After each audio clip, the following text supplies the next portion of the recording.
Hello to all. मेरा नाम है अतुल यादव और आप सबका स्वागत करता हूं हमारे यूट्यूब चैनल यूसी लाइव पर। और आज के इस सेशन में, जैसे पिछले सेशन में भी हम आइडेंटिटीज डिस्कस करते आ रहे हैं, अलजेब्रा की जो मोस्ट इंपॉर्टेंट आइडेंटिटीज हैं उनको डिस्कस किया है। और आज के इस सेशन में जो फेमस आइडेंटिटी है अलजेब्रा की, A cube plus B cube plus C cube minus three ABC, उससे बनने वाले जितने भी रिलेटेड क्वेश्चंस हैं उनको डिस्कस करेंगे। किस टाइप से एसएससी क्वेश्चन पूछ सकते हैं उनसे, और कैसे डिराइव करके हम उनसे कुछ फ्रूटफुल रिजल्ट्स निकाल सकते हैं, जो इससे डायरेक्ट हेल्प मिलेगी हमें क्वेश्चन का आंसर करने में। तो आज का ये सेशन शुरू करते हैं बिना टाइम को ज़्यादा इन्वेस्ट किए। तो चलिए शुरू करते हैं। बेसिक जो आइडेंटिटी है हमारे पास फिलहाल, A cube plus B cube plus C cube वाली, उसको डिस्कस करेंगे कि भाई उसको कैसे लिखा जा सकता है और किस किस प्रकार से लिखा जा सकता है, और एग्जाम में एग्जामिनर किस टाइप से सोच सकता है उस आइडेंटिटी के बारे में। जैसे कि जानते हैं आप सब लोग कि भाई ए cube plus B cube plus C cube minus three A B C जो है वो इक्वल होता है ए plus B plus C, bracket A square plus B square plus C square minus A P minus B C और minus सी। ठीक है भाई। दूसरा जो फॉर्म है इसका और किस तरीके से लिखा जा सकता है, वो दूसरा फॉर्म ये है कि भाई ए plus B plus c half, क्योंकि ये ऑलरेडी हम पिछली क्लास में डिस्कस कर चुके हैं। अगर आपने पिछला सेशन नहीं देखा है तो पहले तो पिछला सेशन जाके देखे, ताकि आपको एग्जैक्टली पता लगे कि किस तरीके से हमने डिराइव किया। मैं डायरेक्ट स्टेप लिख रहा हूँ फिलहाल। पिछले सेशन में हमने इसका पूरा डेरिवेशन करके दिखाया था कि भी किस तरीके से आया है। ए plus B plus C multiply half multiply ये जो A square plus B square वाला टर्म है, इसको हम लिख सकते हैं A minus B whole square plus B minus C whole square plus C minus A whole square. इस तरीके से हम उसे लिख सकते हैं। ठीक है भाई। तो ये चीज हमें समझनी है कि ये ऑलरेडी मैं डिस्कस कर चुका हूँ पिछले सेशन में कि किस तरीके से हम यहाँ से डिराइव कर कर यहाँ पहुंचे हैं कि half multiply by A minus B का whole square plus B minus C का whole square plus C minus A का होल स्क्वायर। ये हम किस तरीके से पहुंचे, ये ऑलरेडी आपको बता दिया गया है। ठीक है, तो आगे देखते हैं क्या होगा। तो एक तो ये चीज कि भाई ए क्यूब प्लस बी क्यूब का क्लियर हो गया। दूसरा, इसी में जो केस बनता है वो केस क्या बनता है, यानी क्वेश्चन अमूमन तौर पे सीधा सीधा आइडेंटिटी से तो पूछे जाएंगे, वो तो आप कर ही पाएंगे, उसमें कोई दोहराए वाली बात नहीं है। लेकिन अगर इसमें केस आ जाता है कि इफ ए बी सी, ये जो तीनों के तीनों टर्म्स हैं, अगर ये एपी में होते हैं, if A B C are in AP,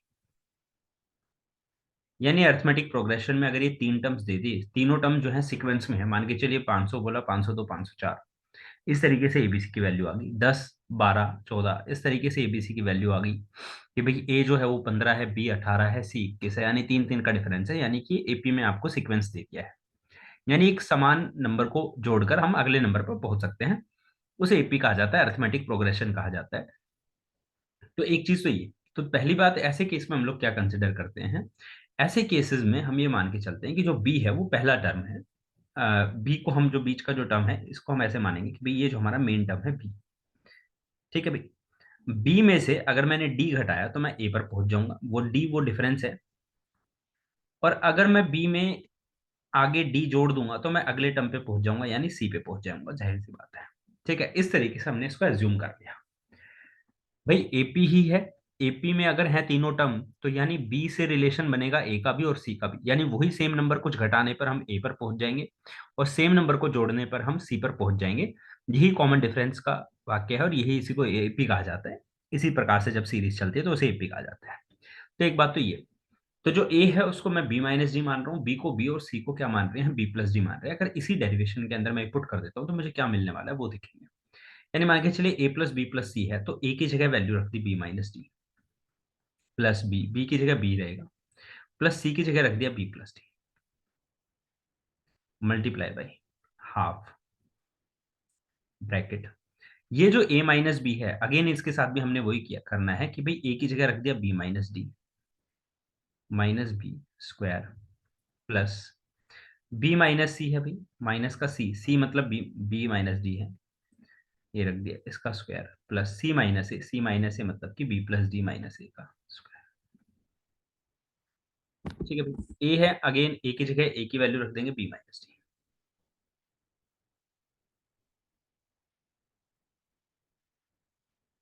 ये लगा दिया अभी ब्रैकेट हमने।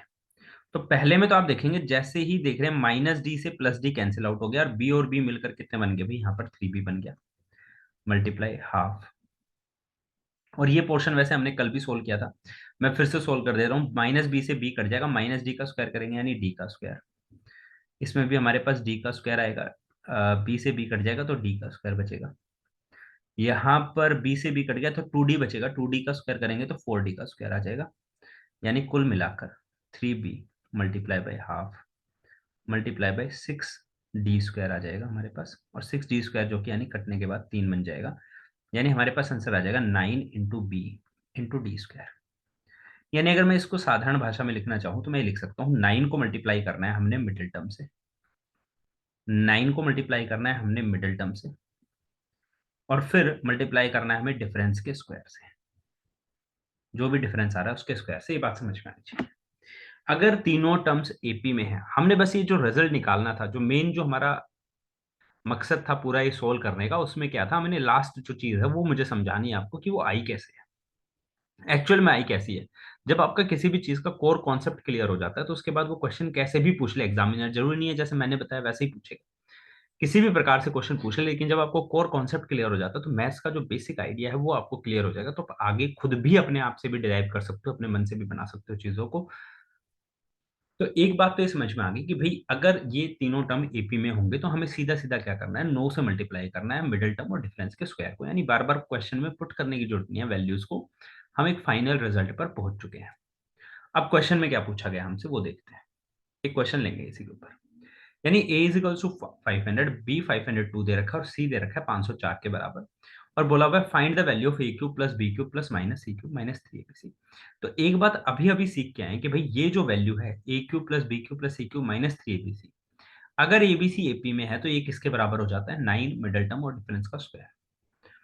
यानी मैं लिख देता हूं यहाँ पे इफ, और आपको दिख भी रहा है, if A B and C are in AP, अगर तीनों के तीनों क्या एपी में है, ये आप देख भी पा रहे होंगे साफ साफ कि हाँ भी एपी में है, 500 502 और 504 बन रहा है, यानी दो दो जोड़ने पर अगला टर्म आ रहा है, तो दैट मीन्स ये तीनों के तीनों टर्म जो है वो एपी में है।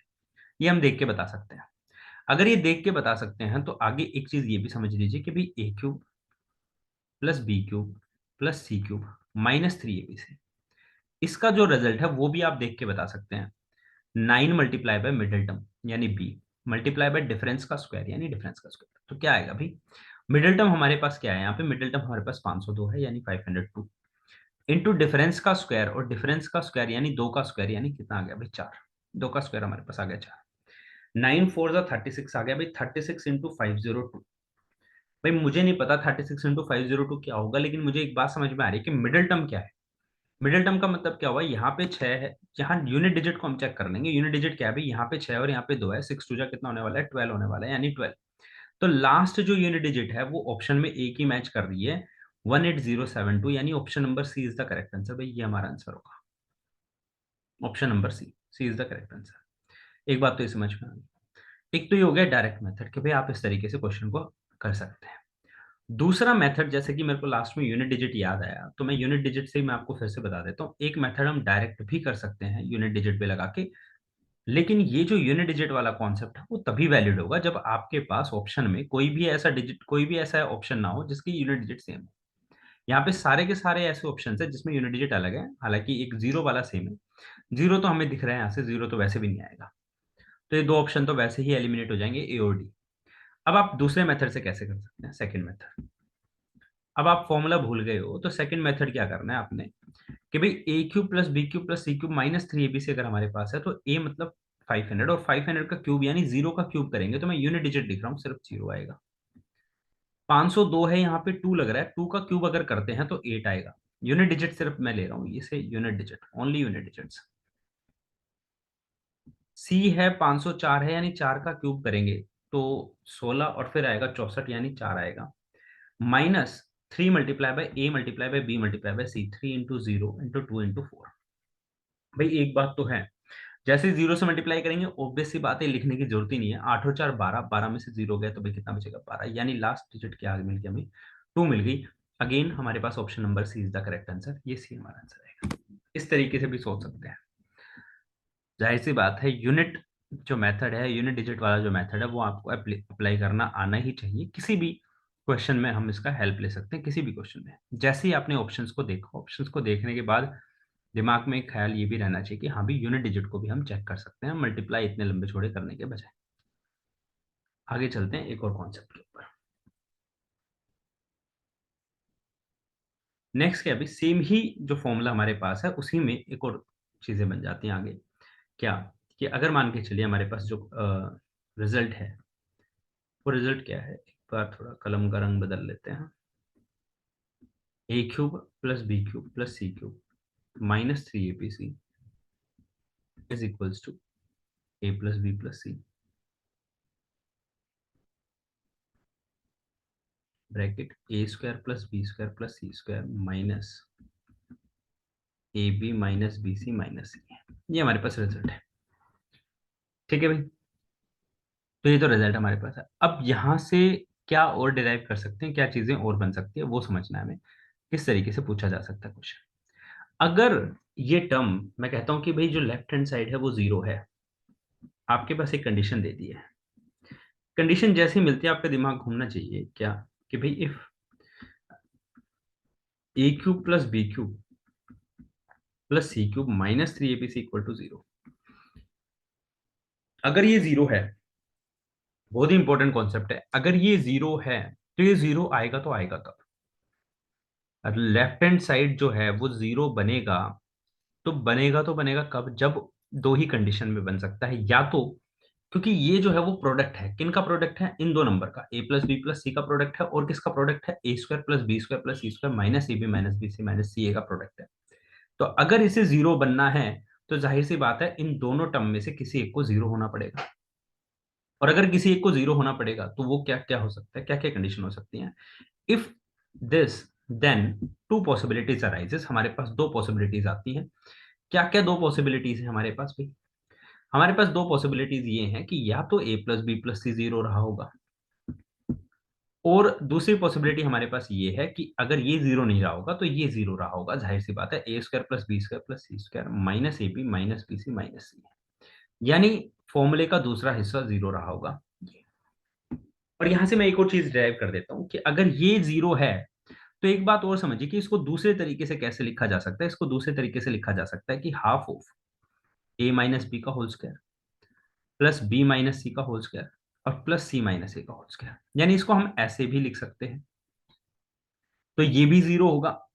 और इसके 0 होने का सिर्फ और सिर्फ एक ही रीजन हो सकता है, एक ही तरीका हो सकता है भाई। ये 0 कब हो सकता है, ये 0 तभी होगा जब, क्योंकि ये स्क्वायर के टर्म्स हैं, और स्क्वायर के टर्म्स और फिर उनका सम कर रहे हैं, तो जाहिर सी बात है कभी भी 0 आंसर कभी नहीं आएगा।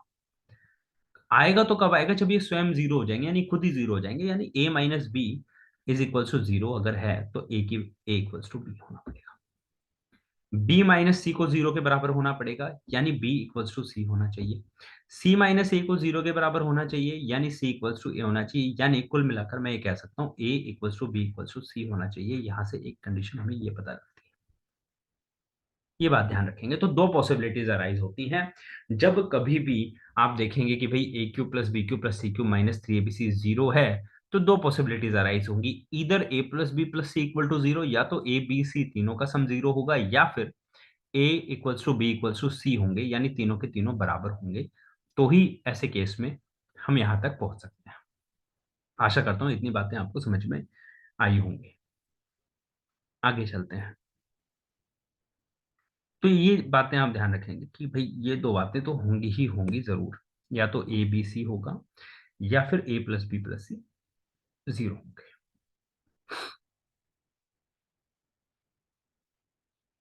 आगे चलते हैं नेक्स्ट क्वेश्चन पर, किस प्रकार के क्वेश्चन एग्जामिनर हमसे पूछ सकता है इस कॉन्सेप्ट से रिलेटेड। देखिए क्वेश्चन आ गया। इफ ए इक्वल्स टू, मैं बोल दिया भाई ए जो है वो कितना है भाई 3.651, एंड बी जो है वो 5.850, और सी जो है वो कितना है 2.199, और आपसे ये पूछ लिया। आप कहेंगे भाई ये तो a cube minus b cube plus C cube plus 3 abc पूछ लिया, ऐसा तो कोई फॉर्मूला ही नहीं लिखवाया था। फॉर्मूला वही है, जो बेस जो फॉर्मूला है वही फॉर्मूला रहेगा, बस आप इसके अंदर इस प्रकार के चेंजेस तो आते ही रहेंगे, कभी कोई पॉजिटिव हो जाएगा, कभी कोई नेगेटिव हो जाएगा।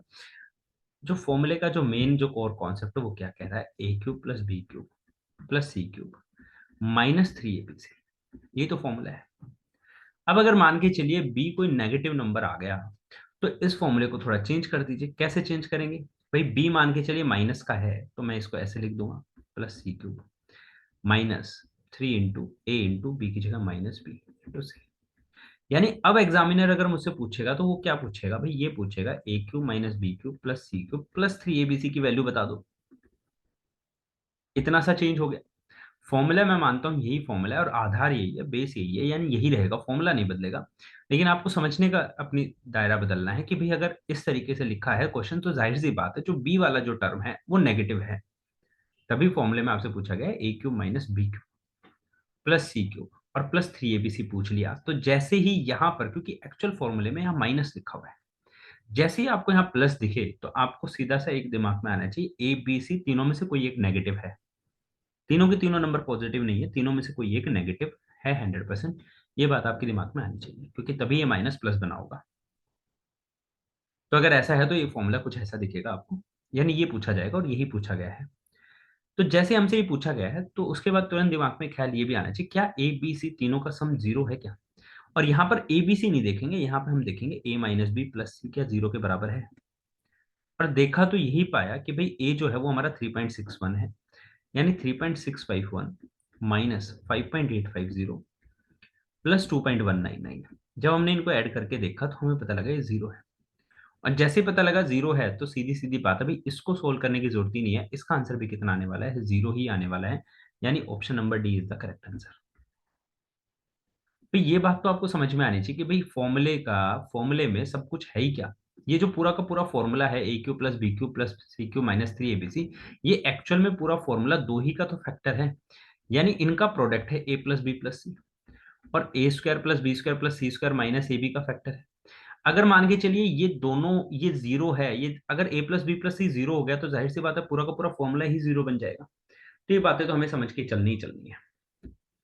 आगे चलते हैं नेक्स्ट क्वेश्चन।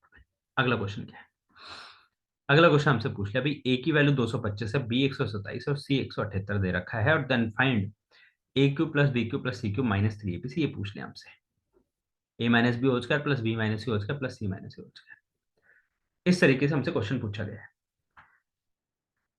तो क्वेश्चन को तो वैसे तो देख के भी बता सकते हैं कि भाई, अगर थोड़ा सा मैं इस क्वेश्चन को बदल देता हूँ। मुझे पता है फॉर्मूला डायरेक्ट कि भाई ए cube plus B cube c cube minus 3 ABC actual में होता क्या है, ए plus B plus c half a minus B whole square plus B minus C whole square plus C minus C whole square. यही formula है, ये हमने पढ़ा है अभी अभी। और सेम टर्म नीचे लिखी हुई है भाई, सेम टर्म नीचे लिखे हुए ए माइनस बी का whole square plus B minus सी होल स्क्वायर प्लस सी माइनस सी होल स्क्वायर, सेम टर्म हमारे पास नीचे लिखा हुआ है। क्या ये पूरा का पूरा कैंसिल आउट हो जाएगा। अगर ये पूरी की पूरी कैंसिल आउट होगी तो हमारे पास रिजल्ट क्या बचा अभी, ए प्लस बी प्लस सी का हाफ कर दो, यानी सेमी पेरीमीटर निकाल दो ट्रायंगल का। तो देख कर भी शायद कर सकते हो, 7 और 5 12, 12 और 8 20 आ रहा है, जीरो आ रहा है, तो ऑप्शन में आ रहा है भाई। ठीक है कोई बात नहीं, जीरो कर देते हैं यहाँ पे। उसके बाद भाई 20 आ गया, तो 7 और 2 9 और 2 11 और 2 13। ठीक है भाई, 3 आ जाएगा यहाँ पे।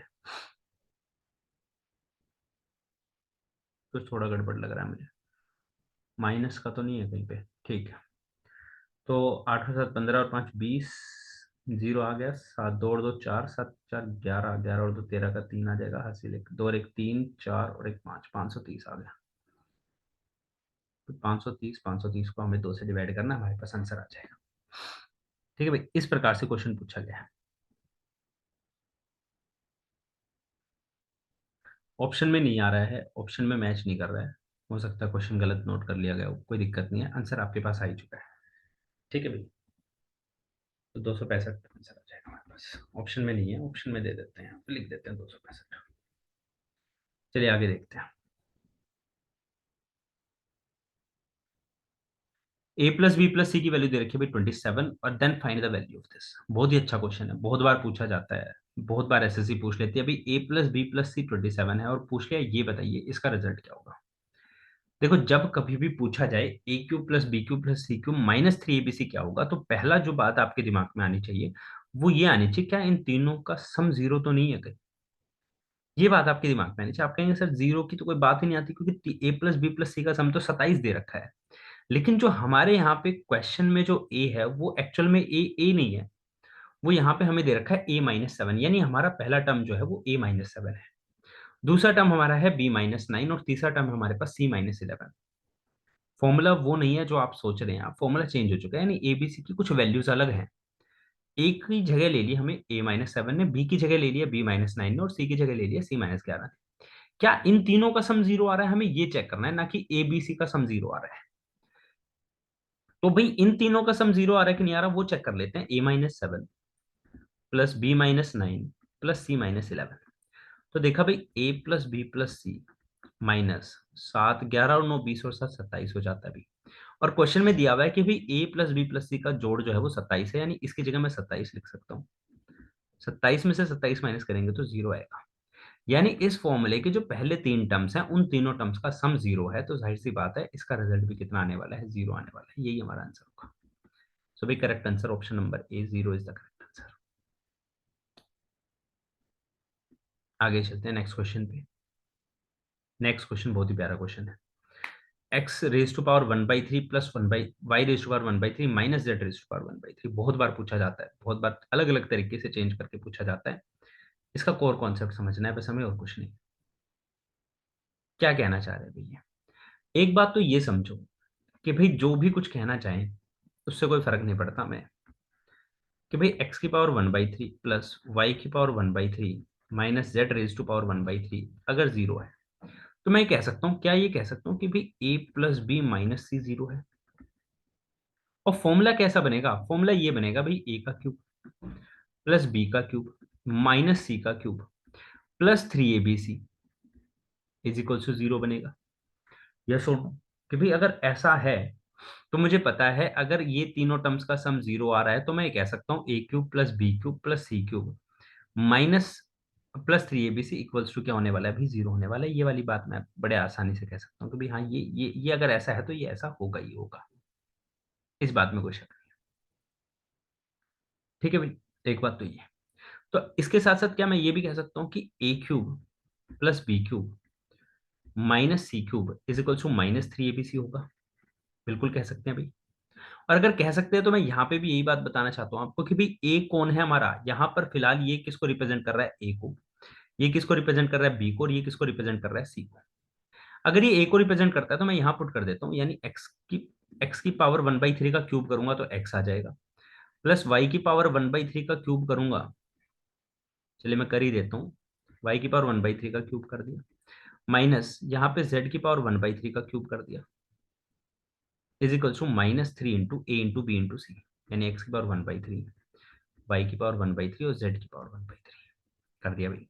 क्यूब करा तो मुझे पता लग गया कि X plus Y minus Z equals to -3 X की पावर 1/3, वाई की पावर 1/3 और जेड की पावर 1/3। अगर दोनों साइड क्यूब कर देते हैं तो एक बात और समझ में आ जानी चाहिए आप लोगों को, कि अगर मैं दोनों साइड क्यूब कर देता हूँ तो मुझे मिलने वाला क्या है भाई, -27 XYZ। ये मिल गया भाई, -27 XYZ। अब क्वेश्चन में जो पूछा था वहां पे आ जाते हैं। क्वेश्चन में पूछा था भाई X plus Y minus Z cube plus 27 XYZ क्या रिजल्ट देगा। तो जाहिर सी बात है भाई, आप भी समझ गए, मैं भी समझ गया हूँ कि भाई जीरो आंसर देगा। अगर मैं इसकी जगह पर, मुझे पता है कि भाई ये जो है ये पूरा का पूरा टर्म किसके बराबर है, -27 XYZ के बराबर है। इसमें मैं +27 XYZ ऐड करूंगा तो रिजल्ट मुझे क्या मिलने वाला है, जीरो मिलने वाला है। ये हमारा आंसर है। तो भाई zero is the correct answer. हमारा आंसर क्या होने वाला है, जीरो। इसी तरीके से आपने क्वेश्चंस को सोल्व करने का प्रयास करना है, चीजें बहुत आसान होने लगेंगी। आशा करता हूं आपको ये वाला पॉइंट समझ में आ गया होगा कि भाई अगर इनकी पावर्स पे नहीं जाना है, आपने कॉन्सेप्ट पे जाना है। अगर तीन टर्म्स का सम जीरो आ रहा है तो आप देखिए कि अगर तीन टर्म्स का सम जीरो है तो हम साथ के साथ ये भी कह सकते हैं कि a cube plus B cube plus C cube -3 ABC भी जीरो ही होगा। ये बात भी ध्यान रखें आप। उल्टा भी सोचेंगे कि अगर किन्हीं तीन टर्म्स का सम जीरो है तो साथ के साथ हम ये भी कहेंगे कि इन्हीं तीन टर्म्स के क्यूब का सम भी कितना होने वाला है, क्यूब का सम प्लस प्रोडक्ट इनके 3 टाइम्स कितना होने वाला है? 0 होने वाला है। इसी के साथ आज का ये सेशन खत्म करेंगे। और भी इंपॉर्टेंट वीडियोस अभी मैं लाता रहूंगा अलजेब्रा से related. Till then bye bye, take care, have a nice day all of you.